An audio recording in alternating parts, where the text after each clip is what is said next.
Hi everyone, my name is Kim Baker and I just recently traveled with Dr. Pathina, Krishna, and Austin this past July to Nepal.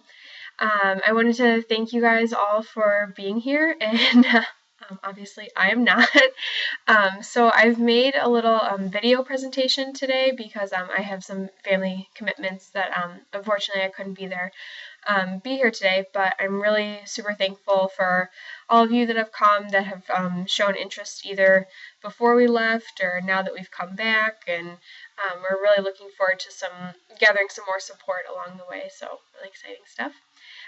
So my part of the presentation is more focused on what Austin, Krishna, and I did with the kids while we were there, because in the mornings we started off in the clinic helping Dr. Rathina, and then in the afternoon a lot of times the kids came because they were out of school by then for the summer.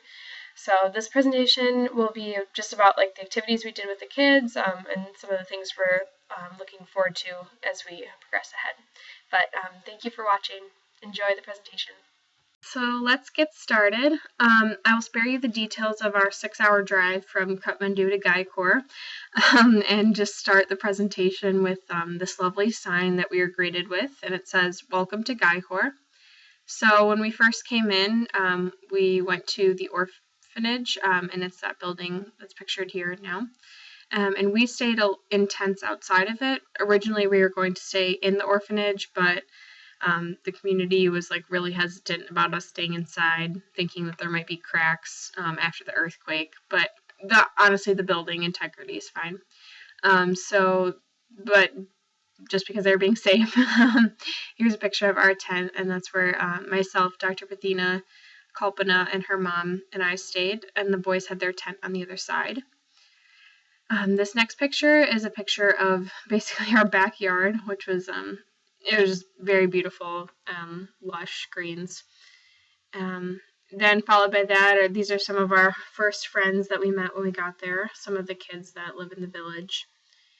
And then the next picture is a group of boys. On the left is Sunil, in the middle Sudeep, and on the right Prakash. And we really got close with them, just working a lot with them for like English skills and preparing for school, and we got very close. As I mentioned earlier, during the day in the mornings, Austin, Krishna, and I would help out in the clinic that Dr. Bathina ran. So this is a picture of her seeing patients. So we had a picnic table that they'd first come to get their history taken and vitals. And then from there, they'd sit and wait where the 3 patients right there are sitting, and then she'd take them in to kind of listen to their symptoms and diagnose them. So the next picture is of what I described of us taking like vitals. We did like blood pressure and asked about their history and what symptoms they were currently feeling. After being in the village for about 2 days or so, it was really great because one of the school teachers had come to the clinic and then invited us to go to the school to meet some of the kids.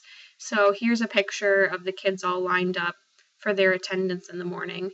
And this was just a really great opportunity to like kind of introduce ourselves in the community and like let the kids know about the clinic. But they were also going to be ending school for the summer, like two or so days after we got there. So that provided us a really great opportunity to like tell them that they could come to where our clinic was located and that we'd be working on English or like playing games with them. But it was also just a cool experience to see like what their school was like. And here's another picture of the kids by the water fountain.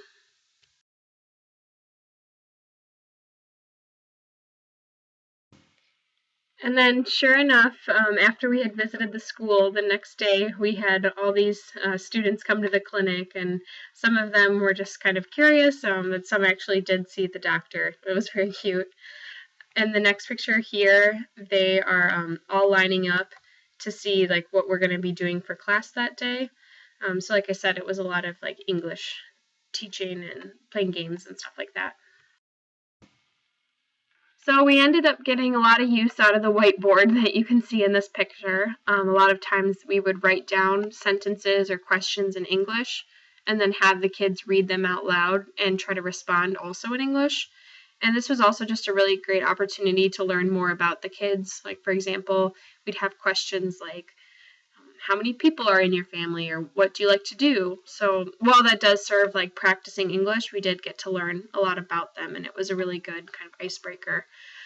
So I'm just kind of showing a lot of different times we worked on those skills. These pictures then come from, we had a story writing and drawing competition a couple days of the week. The kids really enjoyed it. So these are pictures of them sitting under the tree working on it because they were told they get a prize for the best drawing and best story, only to be ranked by Austin, Krishna, and myself. But they really seemed to enjoy it, and it kind of gave them some like quiet creative time. And then this picture is a picture of all of them holding up their stories at the end, so very cute. In addition to talking about like English and practicing those language skills, we also had kind of in our minds set out to teach a little bit about hygiene and sanitation, but also garbage disposal. So to talk about the first one, sanitation, I unfortunately didn't have a picture of us doing this activity, so this picture is kind of substituting for it. But what we did is we like had a hand washing class per se. So there was just like one day where we like talked about the importance of hand washing, and then after that, we lined up all the kids and got our hands wet and put some soap on and really practiced like lathering and getting under your nails. And then after that, we had nail clippers out for the kids to cut their nails. And we also had brought in nail polish for the girls to paint their nails. So I didn't have a picture of that specific activity, but here's a picture of Dr. Bethina painting one of the cutest little baby's toenails to serve as that substitute. As I mentioned, we also talked about garbage disposal, and this was really important because as we were walking around the town, a lot of times we would see wrappers, especially in the market area where you can buy chips and candy, and there's not really a proper garbage disposal system there, so a lot of things are just littered or thrown in a valley. And we wanted to teach the kids that, we can at least, like, even if there's not a proper pickup, like, keep it all in the same location because it's such a beautiful place to live, and it shouldn't be littered, and also like there's harmful effects on the environment. So this picture was taken right before we were going to go set out to pick up garbage, and of course we gloved up and then again practiced our hand washing. But as you can see, the kids weren't as excited for this activity, but I think it did really it did stick in their mindset because the next day I saw a little kid pick up garbage as we were walking, so that was really reassuring. And while I explained that we did a lot of work with like teaching English and sanitation and garbage, I can't say that we didn't have fun. So these are a lot of pictures of just kind of day activities that we did, starting with playing some of the Scrabble game. The next picture, all of us with tissue paper flowers in our hair that we all learned how to make. And then here's Austin with a origami dragon that I'm pretty sure he worked on for about 5 straight hours, playing cards. And these next couple of pictures are from a talent show that we had between all of us, and it was certainly hilarious. If you guys have the time, I did put in a slide with a couple links to the Dropbox of different talents that people showed off. It was super cute, and I hope you guys enjoy that if you guys have the time. But yeah, like I said, a lot of playing around here too, but it was good to really connect with the community. Also a lot of time playing with babies, but I have no problem with that. And then these couple pictures are just to kind of show more kids in the community, in the village, and it was just really great to get to meet them and find out about their personal lives and issues, but also the great things about their community.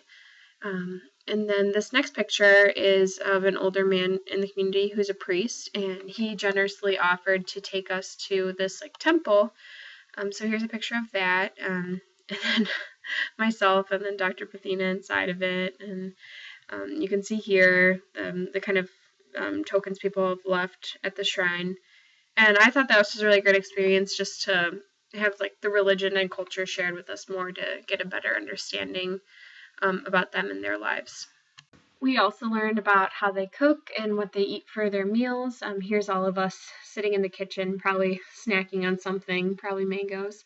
And of course, we all fell in love with the tea that we drank probably 2 or 3 times a day. In addition to that, we learned what it was like to clean your clothes by the well, and carry that about 40 or 50-pound jug. Would be a 10-minute walk, but feels like an hour. This next picture is a man nicely offered to teach us how to cut grass, and we thought he was just trying to get us to do his lawn work for him, but it turns out he was faster than the 3 of us combined. Some pictures again of us just trying to figure out what it was like to live in Gaikhur. I'm wearing the basket on my head, which is where a lot of women, also sometimes men too, carry this, like the jugs of water there, or any crops. And these next pictures are us carrying corn. Getting close with the community, we are also able to learn about some of the struggles that they have, or some of the health and environmental issues they have. So earlier I mentioned we talked about the lack of infrastructure for garbage disposal. And this is a picture here where Krishna is learning about how they burn their garbage. So Sunil here is showing him. But a lot of times they do burn the plastic, which is like really bad for the lungs and can cause a lot of diseases. And then this next picture is the home brewed alcohol called Roxy. And here's the man actually that we cut grass with. This is at his home and he's drinking. So the problem with the Roxy is that, like I said, it's home brewed and it isn't distilled, and it's very potent and strong. And a lot of kids will start drinking as early as the ages of 8, 9, or 10, and it's about like the potency of vodka, but probably much stronger. And it's not common or not uncommon to drink a bottle like that a day. As we started recognizing a lot of these health issues, though, we found it important to not only think about like how we could be involved, but also like engaging and empowering the community. So this is a picture of Elena on the left, who was one of our health assistants / translators, and on the right is the woman that works in the health center that they have there. But the health outpost doesn't have any doctors. She's the only one employed there. I think her and another man. And she is a midwife, so she's not really a registered nurse or anything, and she specializes in delivery, but can also, dispense some of the regular prescriptions. So we did have a lot of conversations with her about what are her concerns for their health-wise for their community, and what she thought that we could help them and work together with to better those. And this next picture is us at the end of the week, once the clinic had ended. We were clearing out our pharmacy area, and we did meet with her again to donate some of the majority of the leftover materials that they were able to take. In addition to working with the community health workers, we also wanted to talk to the headmaster of the school, recognizing that education is really important, and that since so many kids there go to school, it's an easy way to access that and start encouraging healthy behaviors. So here we were talking with the headmaster a lot about our concerns with the young smoking and drinking age, and the kind of lack of sexual health education. So our conversations were mostly about adding another health class, or what we could be helping them with to promote better behaviors. Then to conclude my presentation, I wanted to show you guys the send-off that the villagers had for us as we were leaving Gaikhur that last day. So it's really common in Nepali culture to bless with flowers. So here's a woman that brought a huge amount of flowers, and one by one, a lot of the kids brought some very colorful flowers, and we put them in using the bigger flowers as almost like a vase or whatnot. But it was a really touching ending to a really great week, and it just further enforced that we had made such good relationships with the people. It wasn't just going in and saying, this is what you need and we're going to do this. We really worked for and with them. And so it was definitely hard to leave that last day. But we do have plans for going back and maintaining that relationship and not just saying goodbye for good. But just wanted to share these last goodbyes with you. So again, I'm sorry that I couldn't make it today. I'm sure I'll be calling Dr. Bethina, Krishna, and Austin as soon as you guys finish. But if you guys do have any questions for me, here's my contact below. Feel free to email or call. So thank you for joining the presentation, and again, sorry I couldn't make it.